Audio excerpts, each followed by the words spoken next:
여러분 반갑습니다. 특별 새벽 부흥회를 통해서 많은 은혜 받고 계십니까? 우리 한국교회사 시간입니다. 2020년에도 변함없이 주님께서 우리에게 특별 새벽 부흥회를 허락해 주셨습니다. 2020년 참 힘든 한 해였지요. 코로나라고 하는 생각지 못했던 이슈가 우리의 삶의 중심에서 우리의 모든 삶을 움직였던 한 해였습니다. 2020년 참 빠르게 지나간 것 같습니다. 참 힘든 한 해였고 참 고통스러운 한 해였지만 그래도 지난 1년의 시간을 돌아보면 하나님께서 우리를 먹이시고 또 입히시고 이 12월 마지막 달까지 우리의 삶을 인도해 주셨습니다. 우리 특별 새벽 부흥회를 통해서 우리 가운데 또 감사가 또 다시 한번 회복되는 그런 시간 되시기를 바라고, 특별히 2020년을 은혜 가운데 잘 마무리하고 또 2020년을 힘있게 또 시작할 수 있는, 또 하나님께서 주시는 새 힘을 공급받는 그런 특별 새벽 부흥회가 될 수 있기를 간절히 축복합니다. 우리 지난 시간 한국교회사는 해방 이후에 우리 한국교회의 역사에 대해서 함께 살펴보았습니다. 해방 이후에 북한 교회의 지역과 또 남한 지역의 교회가 재건의 활동을 박차를 가했습니다. 그럼에도 불구하고 북쪽에는 소련 군정이 시작되고 또 남쪽에는 미 군정이 시작됩니다. 북한의 많은 교회들과 또 목사님들과 성도님들이 교회 재건 운동을 벌였지만 어쩔 수 없이 또 남쪽으로 피진을 할 수밖에 없었고, 그래서 남쪽에 있었던 대표적인 두 교회, 우리 김치선 목사님과 남대문 교회, 그리고 황경진 목사님과 또 영락교회가 우리 남한 교회 재건의 모델로서 또 귀한 역할들을 해 주었습니다. 자, 오늘은 우리가 6.25 전쟁 이후에 우리 한국교회의 역사에 대해서 좀 함께 살펴보도록 하겠습니다. 한국전쟁과 혼란이라는 제목인데요.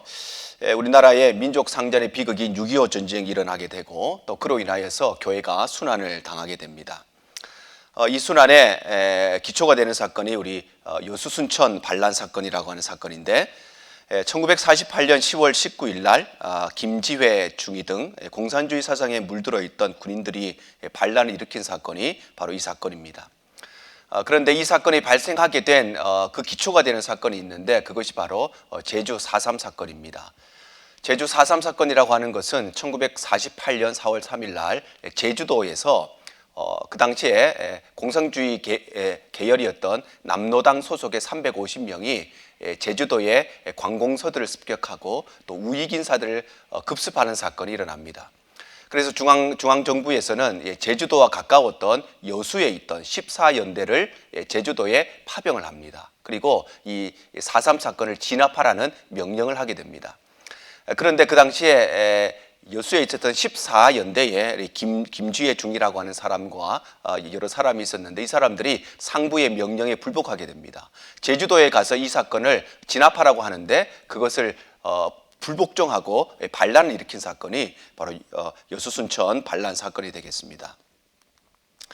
지금 보신 사진이 그 당시에 중심 인물이었던 김지회라고 하는 사람입니다. 아마 군사훈련을 마치고 소위로 임관하는 그때의 모습인 걸로 알고 있는데, 이분이 중심이 되어서 반란 사건이 일어나게 됩니다. 그리고 이 사람들이 그 당시에 치안의 중심이었던 경찰서, 그리고 행정의 중심지였던 군청, 그리고 교통의 중심지였던 기차역, 이런 주요 기관들을 모두 다 점령하고 그 지역에 있었던 우익인사들과 그 가족들을 살해한 사건이 바로 여수순천 반란 사건의 핵심 내용이 되겠습니다. 지금 보신 사진이 그 당시의 모습의 사진입니다. 시신이 이렇게 표 하나 없이 이렇게 다 이렇게 싸매어서 길거리에 널브러져 있고, 자신의 가족들을 애착에 찾고 있는 그런 모습이 이렇게 사진으로 남아 있고요. 지금 보시는 사진도 시신들이 아주 길거리에 건물 앞에 그냥 쌓여 있는 그런 모습이고, 그 모습 중에서 자신의 가족을 찾기 위해서 이렇게 애타게 바라보고 있는 그 당시에 참 처참한 광경이 기록되어 있는 그런 사진입니다. 지금 보시는 사진도 마찬가지입니다. 사랑하는 아들 또 사랑하는 형제를 잃고 눈물조차 나오지 않는 그런 모습이 이렇게 또 사진으로 남아 있고요. 지금 보신 사진도 아마 사랑하는 남편과 아빠를 잃고 이렇게 슬퍼하고 있는 가족들의 모습이 남아 있습니다. 그 당시에 우리 순천 여수 반란 사건의 신문 기사입니다. 이런 사건이 있었던 것에 대해서 신문 기사가 되겠습니다. 자, 그리고 이들은 인민위원회를 조직해서 재판을 열고 1200여 명을 사형하게 됩니다. 이때 뭐 재판이란 것이 아무런 절차가 없죠. 저 사람이 그런 사람입니다 라고 하면 그냥 잡아서 죽이는 것이죠.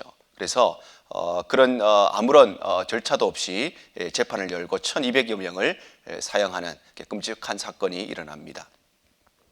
이 사건 중에 우리가 한국 교회사 중에 기억해야 될 것이 손영은 목사님의 두 아들이었던 손동인, 손동신 두 아들이 이때에 바로 희생을 당하시고 순교를 당하게 됩니다. 이때 큰아들이었던 손동인이 24살이었고 둘째 아들이었던 손동신이 19살이었습니다. 참으로 꽃다운 나이에 자신의 꿈도 펼쳐보지 못했던 그 나이에 이 사건을 인해서 희생을 당하게 되는데요. 지금 보시는 사진이 우리 손영은 목사님의 두 아들, 이때 순교하셨던 우리 손동인, 손동신 두 분의 사진입니다. 지금 보시는 사진은 부산 통나무 공장 이렇게 돼 있는데 공장에서 두 아들들이 이렇게 일을 하던 때의 모습입니다. 아마도 이때에 아마 손 목사님이 옥고를 치르고 있으셨지 않을까 이런 생각도 해보는데 목사님께서 이제 가장이 없는 상황이고 아마 신사참배를 하시다가 감옥에 갇혀 있으니까 가족을 부양할 수 있는 사람이 없게 된 것이죠. 그러니까 이제 두 아들이 이렇게 공장에서 일을 하면서 가족들을 아마 부양을 했던 것 같고요. 지금 보시는 사진은 우리 두 아들의 장례식 사진입니다. 우리 예양원의 성도들이 다 함께 이렇게 모여서 슬퍼하고 애통하며 두 아들을 주님 품에 보내드리는 그때의 모습이고요. 두 분의 무덤인데 앞에 두 개의 무덤이 있고 뒤에 한 개의 무덤이 있는데 우리 앞에 있는 두 개의 무덤이 우리 손동인, 손동신 두 형제의 무덤이고요. 뒤편에 있는 무덤이 우리 손영은 목사님과 사모님의 합장된 무덤이 되겠습니다. 앞에 우리 두 아들들의 무덤 사이에 이렇게 비석이 있는데 비석 뒤편에 보면 우리 두 아들의 기록이 이렇게 되어 있습니다. 그래서 큰 아들이었던 우리 손동인 군은 24살이었고 그 당시에 순천 사범학교 6학년에 재학 중이었고요. 동신군은 19살이었고 순천중학교 4학년에 이렇게 재학 중이었습니다. 1948년 10월 21일 날 이런 사건이 일어나서 그들이 형장으로 끌려가는 그런 상황에서 자신을 죽이려고 하는 사람에게 회개하고 예수를 믿고 구원을 받으라 이렇게 전도했다는 것입니다. 그리고 결국은 마지막 순교하면서 주 예수여 내 영혼을 받으시옵소서 하고 스데반의 뒤를 따랐다 이렇게 비석에 기록되어 있습니다. 자신을 죽이려고 하는 사람을 향해서 부르짖으면서 살려달라고 이야기하기 전에 너희도 예수를 믿고 예수를 회개를 하고 구원을 받으라. 이들의 신앙이 얼마나 뜨거운 신앙이었는가를 잘 살펴봅니다.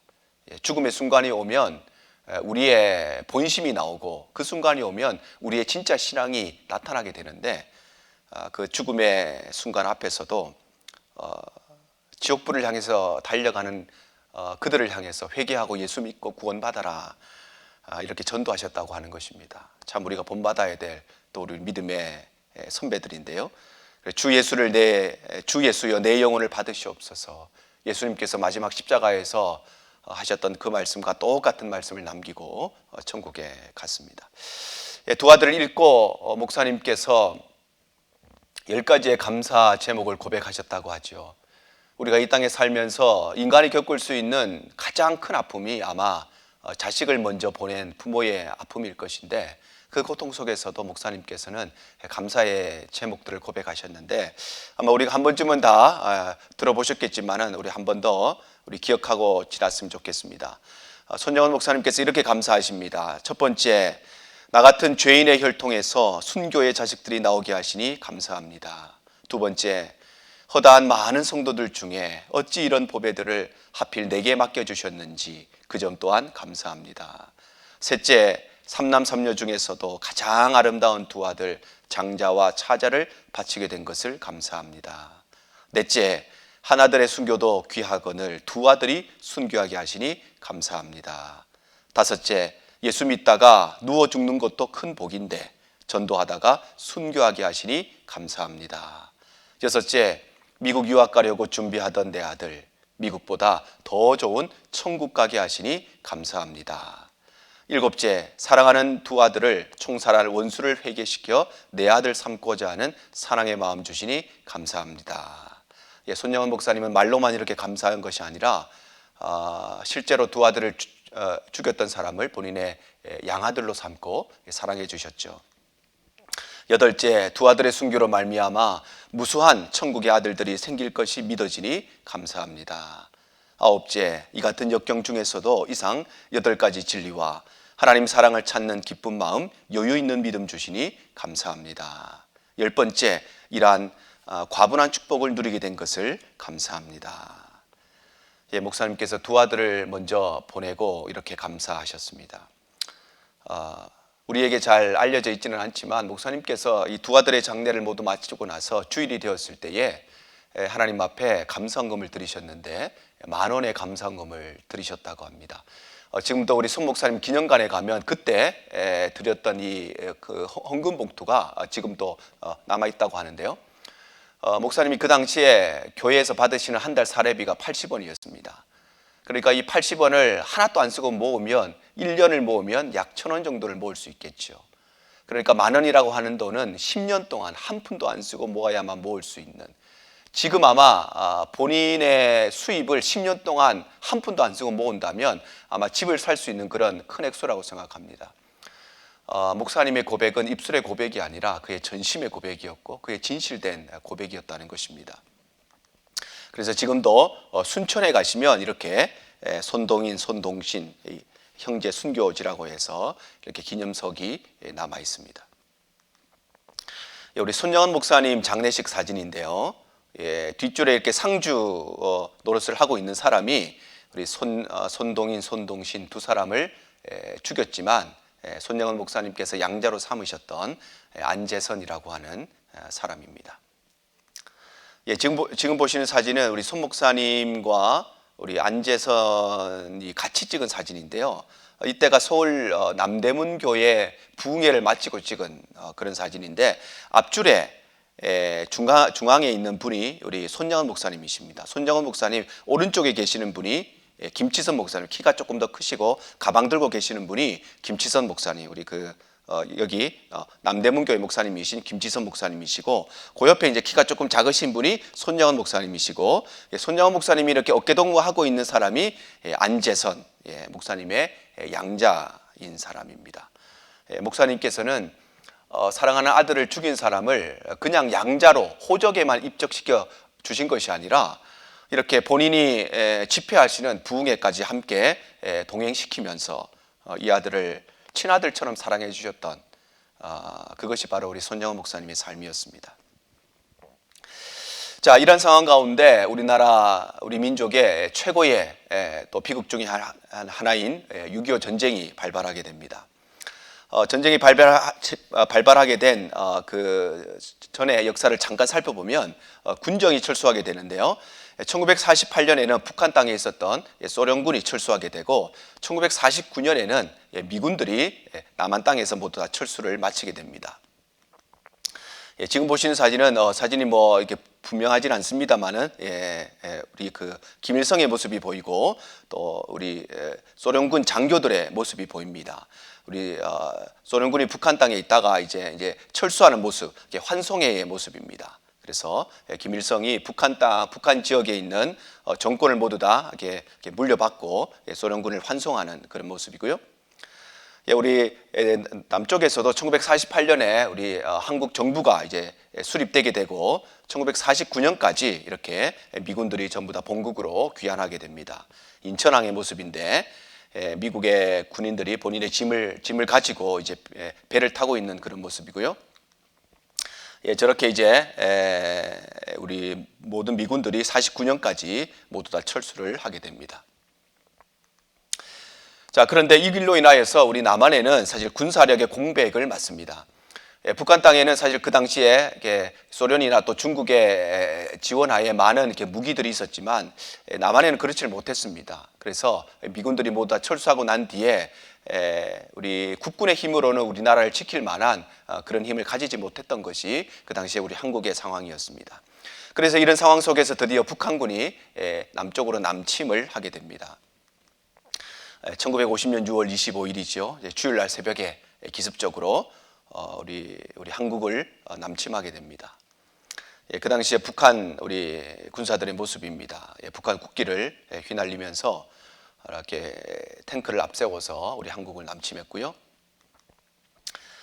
우리 북한 군인들의 모습입니다. 그 당시에 우리 한국 군대에도 저런 어떤 탱크가 있었는지는 잘은 모르겠습니다만은 뭐 압도적으로 우월한 군사력을 가지고 남침한 것이 우리 6.25 전쟁의 시작이 되겠습니다.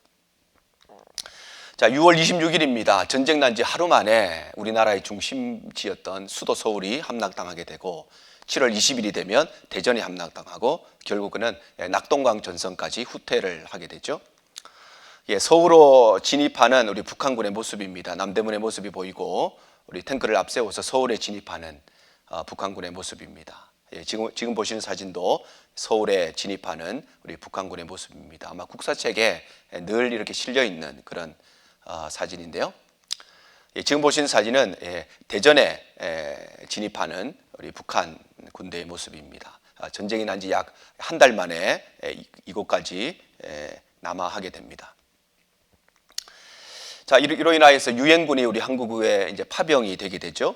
6월 27일입니다. 전쟁 나고 이틀 뒤에 유엔 안전보장이사회가 한국에 군대를 파병할 것을 결의하게 되고 그 결과로 9월 15일 날 우리가 잘 알고 있는 인천 상륙작전이 성공하게 됩니다. 이 안전보장이사회에 얽혀 있는 스토리가 있죠. 이곳에 아주 중심이 되는 5개의 나라가 있었습니다. 미국과 영국과 프랑스 그리고 소련과 중국 이렇게 5개의 나라가 안전보장이사회의 메인이 되는 나라인데 중요한 것은 유엔군을 파병하기 위해서는 이 5개의 나라가 모두 다 만장일치로 찬성을 해야 된다는 것이죠. 한 명이라도 반대를 하면 군대를 파견할 수가 없는 것입니다. 그런데 사실 이 북한 군대의 배후에는 소련과 중국이 있었기 때문에 정상적으로 이 회의가 모여서 진행이 된다면 파병이 결의될 수가 없는 상황이었죠. 그런데 이때 놀라운 일이 일어났죠. 이 회의에 소련군 대표와 또 중국 대표가 참석하지 못하는 일이 벌어집니다. 그 배후에 우리가 알려진 이야기입니다만은 소련 대표는 그 전날 과음을 합니다. 술을 얼마나 많이 마셨는지 그 과음 때문에 회의에 참석하지 못하는 일이 벌어집니다. 중국 대표는 회의 시간에 맞춰서 가는데 타이어에 펑크가 나버립니다. 왜 펑크가 났는지 멀쩡하던 차가 하필 그때에 그날 그 시간에 펑크가 났는지 알 수는 없지만 정말 우리가 하나님의 섭리라고밖에 표현할 수가 없겠지요. 그래서 펑크가 나서 뭐 지금 같으면 전화를 해서 제가 이런 사정이고 뭐 여러 가지 일 처리도 빠르겠지만 그 당시에는 그렇게 하지를 못했습니다. 그래서 소련 대표와 중국 대표가 참석하지 못한 상태에서 반대할 만한 사람들이 모두 다 빠진 상태에서 이 회의가 진행되게 되고 그래서 만장일치로 유엔군이 파병이 결의가 됩니다. 그 당시의 회의 때의 모습입니다. 하나님의 섭리 가운데 우리 민족을 사랑하시는 하나님의 섭리 가운데 반대표를 던질 소련 대표와 중국 대표 참석하지 못한 상태에서 이렇게 만장일치로 통과가 되게 되고 그래서 이렇게 인천 상륙작전이 성공적으로 이루어지게 된 것입니다. 이 6.25 전쟁을 지내면서 우리가 기억해야 될 한국의 역사는 지금 보시는 사진은 전쟁통에 우리 그 당시에 부산에 초량교회에서 있었던 기도회의 모습입니다. 전쟁 중에 우리 한국을 지켜주시고 우리 한국 민족을 살려달라고 하는 정말 피 맺힌 기도가 우리 믿음의 선조들의 기도였습니다. 그 당시에 우리 목사님들과 장로님들이 함께 전쟁을 위해서 기도했던 아마 이 기도가 있었기 때문에 이런 하나님의 놀라운 역사가 이 땅 가운데 이루어졌었는데요. 지금 보시는 사진은 그 당시에 이승만 대통령의 사진입니다. 전쟁 때문에 대통령도 피난길에 오를 수밖에 없었고 그래서 이때 초량교에 있었던 기도회 때에 이승만 대통령께서도 등단을 하셔서 함께 국가와 민족을 위해서 기도할 것에 대해서 함께 연설하신 모습입니다. 예, 그래서 인천 상륙 작전이 성공함으로 인해서 9월 28일 날 서울을 수복하게 되고 10월 25일이 되면 평양까지 다시 회복하게 되고 11월 25일 날 드디어 한반도의 맨 북쪽인 압록강까지 우리 국군과 또 유엔군이 진격하게 됩니다. 예, 서울 수복하는 모습입니다. 이제 중앙청에 아마 북한 국기가 달려 있었을 때인데 그것을 내리고 다시 태극기를 달고 있는 감격적인 모습이고요. 예, 평양 땅에 갔을 때의 모습입니다. 우리 한국 군대와 유엔 군대를 환영하고 있는 우리 평양 시민들의 모습이고요. 예, 아주 유명한 사진이죠. 예, 압록강의 물을 수통에 뜨고 있는 저 물이 얼마나 기쁘고 단 물이었겠습니까? 아마 꿀보다 더 달게 느껴졌을 것입니다. 예, 그런 사진이고요. 자, 그런데 갑자기 이제 중공군이 개입하게 되죠. 예, 중공군의 모습입니다. 중국 국기 우리 오성기를 휘날리면서 중국이 사실 그 전까지만 해도 보이지 않게 북한군을 지원을 했습니다만은 그들의 계획과는 달리 이렇게 계속 본인들이 압박이 되자 이제 본격적으로 전쟁에 이제 뛰어들게 되죠. 예, 우리 중국군과 북한군이 다시 서울로 진입해서 이렇게 기뻐하고 있는 그런 모습이고요. 예, 11월 26일 날 갑작스러운 중공군이 개입함으로 인해서 그 유명한 일사후퇴가 이때 이루어지게 됩니다. 예, 얼마나 그때 추웠겠습니까? 눈이 이렇게 무릎까지 차 있는 이 상황에서 피난길에 오르고 있는 그런 모습입니다. 아마 우리 강의 들으시는 우리 권사님들 중에서도 이 일사후퇴 때 피난길에 함께 하셨던 분들이 아마 계시리라 생각하는데요. 우리 일사후퇴 때의 모습이고요. 예, 평양의 모습입니다. 예, 우리 대동철교가 지금 멀리 보면 저렇게 파괴된 모습인데 원래는 저 길로 이제 피난길을 가려고 했는데 저렇게 이제 무너져 있다 보니까 갈 수도 없고 아니면 뭐 또 집으로 갈 수도 없고 어쩔 수가 없는 이런 모습의 사진이고요. 예, 그럼에도 불구하고 살기 위해서는 저렇게 무너져 있는 철교를 건널 수밖에 없었습니다. 참 위태위태해 보이는 그런 모습인데 저 추운 겨울에 물에 빠지면 뭐 죽는 것이죠. 목숨을 걸고 저렇게 피난길에 올랐습니다. 예, 지금 보신 사진은 우리가 뭐 잘 알고 있는 그 흥남 철수 사건입니다. 예전에 여러분 그 국제시장이라고 하는 영화가 있었는데 그 영화의 시작이 이 흥남 철수로부터 시작이 되는데요. 이제 사람들이 이제 피난길에 오르기 위해서 흥남항에 이제 사람들이 모입니다. 그런데 배가 없었죠. 예, 그런데 미군의 배였던 이 빅토리아호가 우리나라 사람 14,000명을 태워준 것이 우리 흥남 철수 사건입니다. 예, 그 당시의 배의 모습입니다. 이 배의 정원이 2,000명이었다고 합니다. 2,000명. 근데 2,000명만 탈 수 있는 배인데 14,000명이 탔습니다. 7배가 탔습니다. 그러니까 저 배가 침몰하지 않고 부산항까지 왔다는 것만 해도 참 기적적인 일이죠. 참 재미있는 것은 저 14,000명이 탔는데 뱃속의 아이가 5명이 그 이 배에서 출생을 합니다. 그래서 이제 흥남에서 출발해서 부산까지 오는 이 과정 속에서 5명이 출생하게 되는데 그래서 그 당시에 미군들이 그 아이들을 김치 1번, 김치 2번 이렇게 해서 김치 5번까지 그렇게 별명을 붙였다고 하죠. 예, 지금 보시는 사진은 배가 이제 부산항을 거쳐서 이제 거제도로 가게 되는데 거제도에 남아 있는 그 당시의 모습을 이렇게 조형물로 남아 있습니다. 흥남 부두에서 우리 한국 사람들이 배에 타고 있는 그런 모습이 이렇게 조형물로 남아 있습니다. 예, 지금 보시는 이분이 누구냐 하면은 아까 제가 말씀드렸던 김치 1번, 김치 2번 중에 김치 5번이신 분이십니다. 이분이 뱃속에서 이 배를 타고 남쪽으로 오다가 이제 배에서 출생하신 그런 분이십니다. 자, 그리고 1951년 3월 15일 날 드디어 서울을 재수복하게 되는데요. 예, 지금 보시는 사진이 이제 국군과 유엔군이 다시 서울로 진입하는 마포에서 이렇게 올라오는 그런 사진입니다. 예, 그리고 이제 드디어 휴전 협정이 체결되게 됩니다. 1951년 7월 10일 날부터 휴전 회담이 시작되었습니다. 1950년 6월 25일 날 전쟁이 시작됐으니까 약 1년 정도 피 튀기는 정말 수많은 사람들이 죽는 그런 처참한 전쟁을 지나고 난 뒤에 7월 15일부터 회담이 시작되게 되는데요.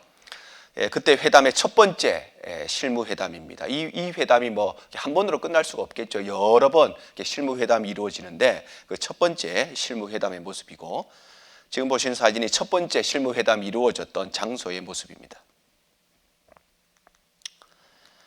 그리고 드디어 한 2년 정도 이것이 진행된 후에 1953년 7월 27일 날 휴전 협정이 드디어 조인되게 되고요. 지금 보시는 사진이 이제 휴전 협정을 조인하는 모습입니다. 네, 그때 조인했던 문서의 모습입니다. 김일성의 사인도 보이고, 중국 대표 또 미군 대표, 우리나라 땅에서 일어난 전쟁인데 우리 한국 남한 대표의 사인은 없습니다. 참 안타까운 일이죠. 우리나라 내 땅에서 벌어진 전쟁에 우리의 대표가 없다는 것은 너무나 슬픈 일입니다. 그만큼 우리나라가 그 당시에 힘이 없는 나라였다는 것을 보여주는 것이겠죠. 자, 전쟁의 피해는 뭐 어마어마했습니다. 국가적 손실도 많았고요. 300만 명 이상이 사망하고, 뭐 이 당시에 집계된 것만 해도 300만 명이니까 집계되지 않은 것이 훨씬 더 많았으리라 생각합니다. 300여 명이 사망하고 20만 명의 고아들이 생기고 30만 명의 미망인이 생기고 또 800만 명의 피난민이 발생했습니다. 지금 보시는 사진이 그 당시 우리 전쟁 때의 처참한 모습을 보여주고 있습니다. 뭐 말로 다 설명할 수 없는 슬픔이었겠죠.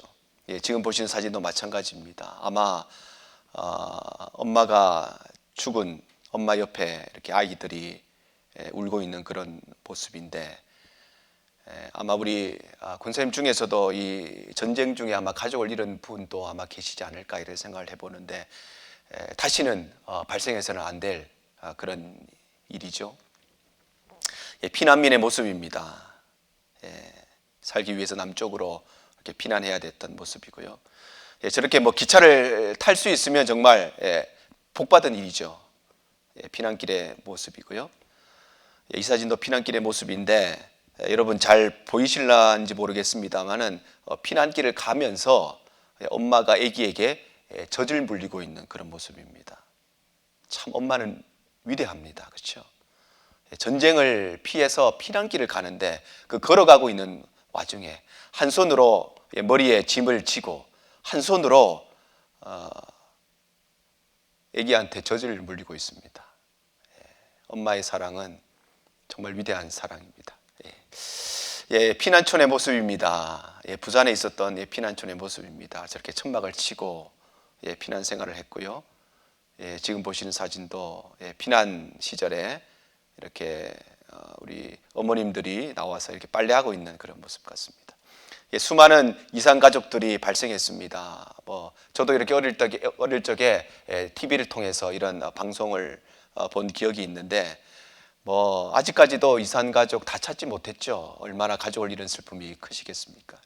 이렇게 해서 방송을 통해서 이렇게 가족들을 찾기도 하고요.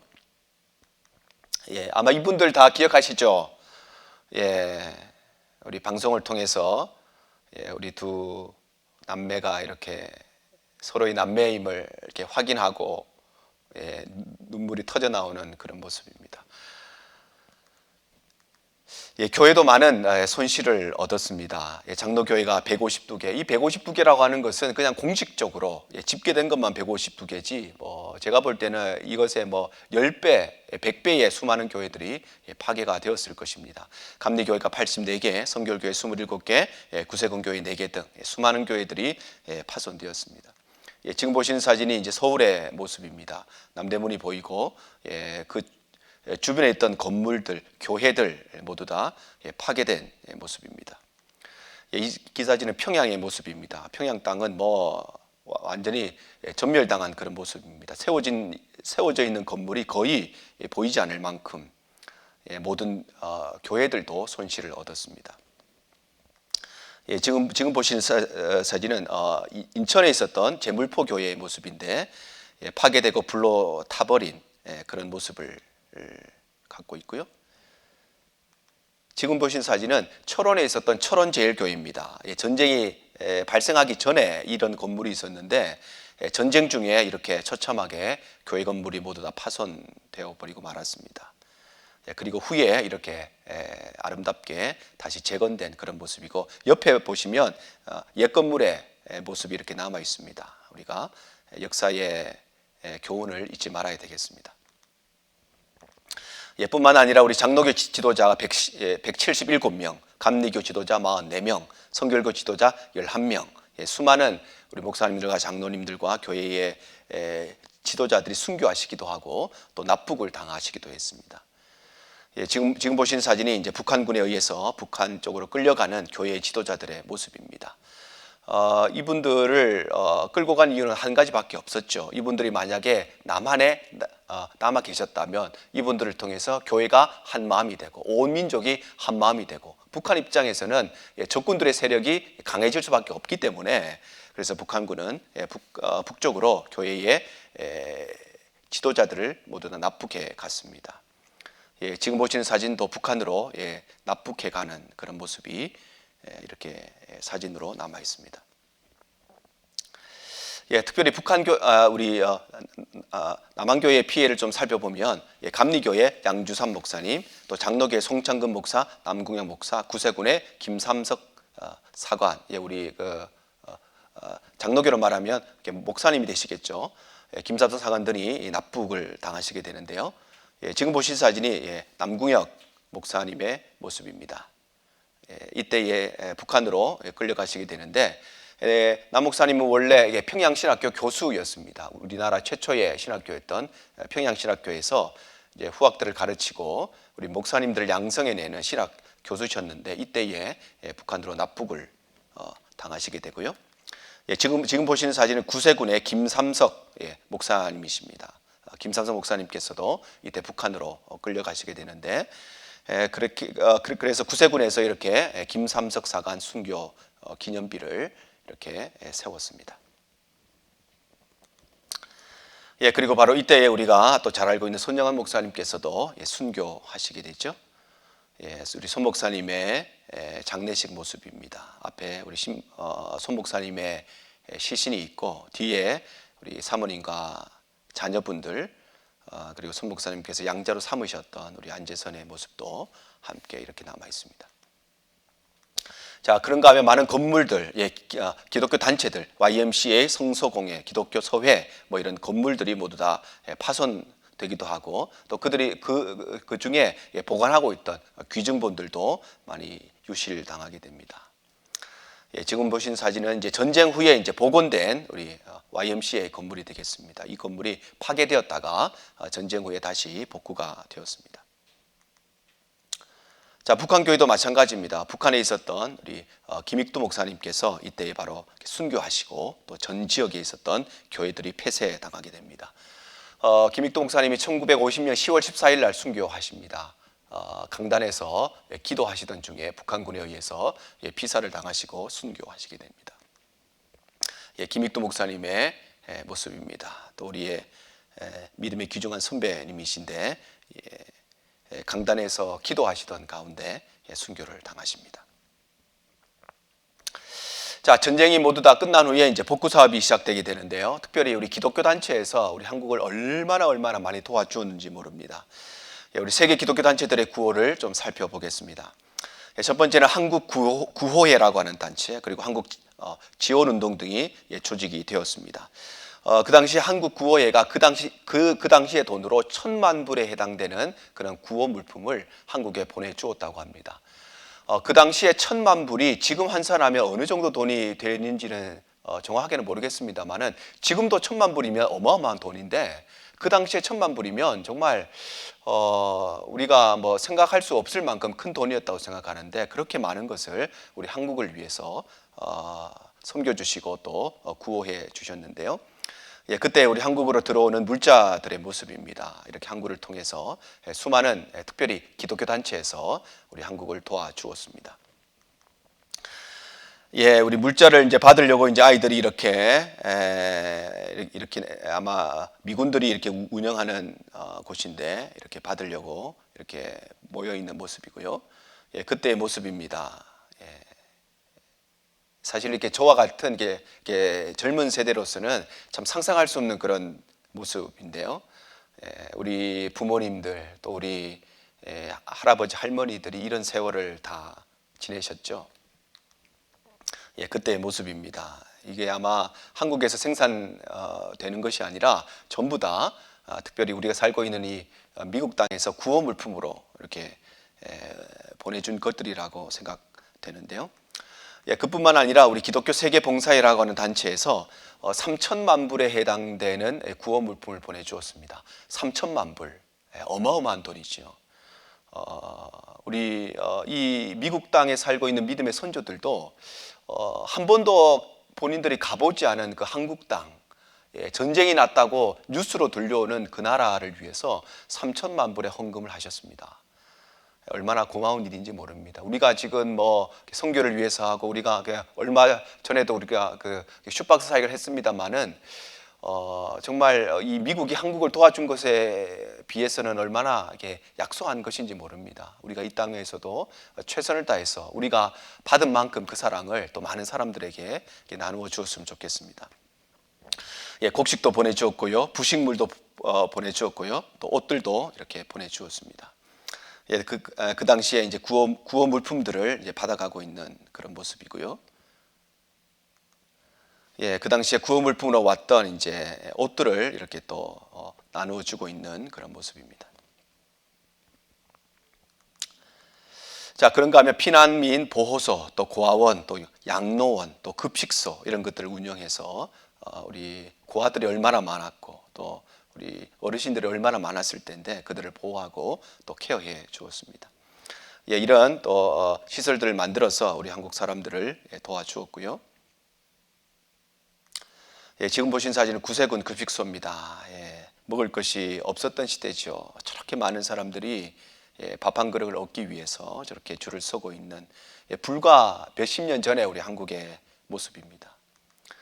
그 당시에 고아원의 모습입니다. 아마 과일을 하나씩 들고 이렇게 기뻐하고 있는 그런 모습인데 저 과일 하나에도 저렇게 기뻐할 수 있고 감사할 수 있는데 우리는 더 큰 집에 살고 더 좋은 거 먹고 그리고 이렇게 편하게 살면서 우리에게 얼마나 감사가 있는지 우리의 삶을 조금 반성하고 돌아봐야 되겠습니다. 그뿐만 아니라 우리 수아마비와 또 그 당시에 결핵들이 많았는데 치료 사업도 우리 기독교 세계봉사회에서 헌신해 주셨습니다. 그래서 그들의 지원하에 이렇게 아픈 사람들을 치료해 주기도 했고요. 산타의 모습입니다. 그 당시에 우리 한국 아이들에게 산타라는 존재는 아마 낯선 존재였을 것입니다.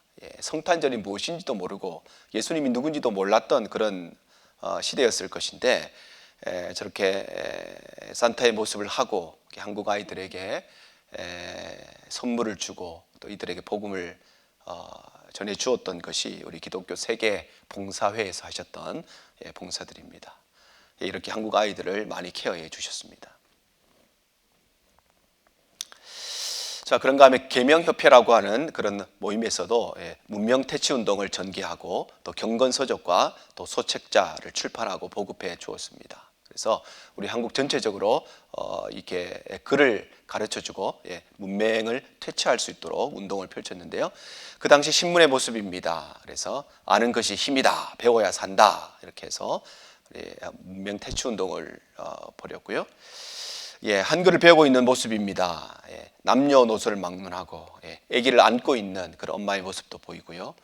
글을 이렇게 배우기 위해서 모여 있는 모습입니다. 그리고 이 일에 또 헌신한 사람에게 이렇게 상을 이렇게 주기도 하고 우리나라만큼 문맹률이 낮은 나라가 없죠. 대부분의 사람이 글을 읽지 못하는 사람이 없을 만큼 아주 우리나라의 교육률은 아주 높기로 그런 유명한 나라인데 이때에 우리 문명 퇴치 운동이 이렇게 있었습니다. 자, 그런가 하면 우리가 잘 알고 있는 홀트 복지재단의 고아의 입양 사업이 있었고요. 토레이 목사님의 의수족 사업도 있었습니다. 홀트 복지재단은 뭐 우리가 너무나 잘 알고 있기 때문에 홀트 복지재단을 설립하신 우리 홀트 부부의 모습이 되겠습니다.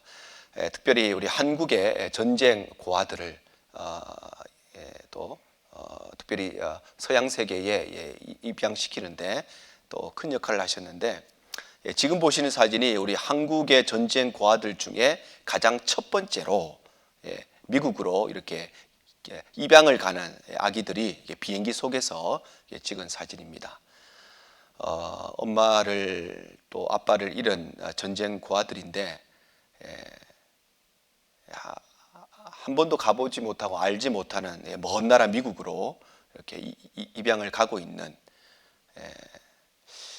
입양이 되었기 때문에, 부모가 없는 아이들이기 때문에 입양이 되어서 새로운 부모를 찾았다는 데 대해서는 참 또 감사한 일이기도 하지만, 아무것도 모르는 이런 아이들이 또 미국으로 입양을 가고 있다는 그런 모습은 또 슬픈 일이 또 아닐 수 없습니다.